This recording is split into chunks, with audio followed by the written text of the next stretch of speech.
Hello, Chef here. A real quick recipe for you. I'm making roasted zucchini and tomato, and I thought I would share this with you.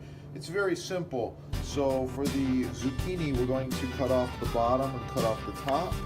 We're going to cut this zucchini into 4 uniform slices.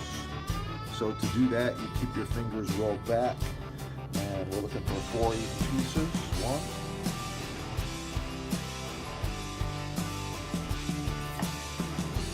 like this. Okay. 1, 2, 3, 4, 5. Okay. So then we got a small roasting pan. We're going to put a little bit of extra virgin olive oil in the pan.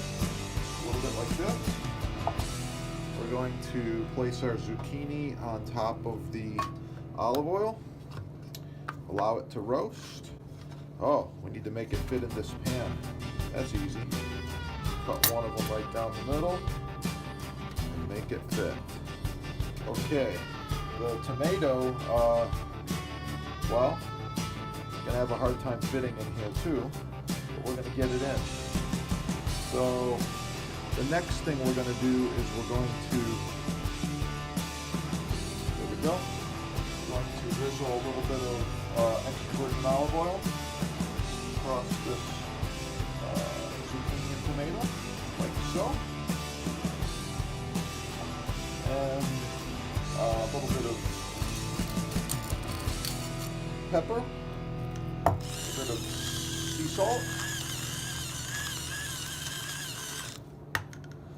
garlic,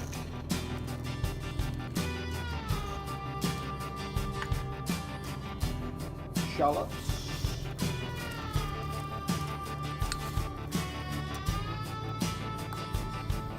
Herbs de Provence. Okay, this is what I'm looking for right here. This is going to be an amazing roasted zucchini. So now we take the zucchini and we bake in the oven approximately 400 degrees until it's cooked.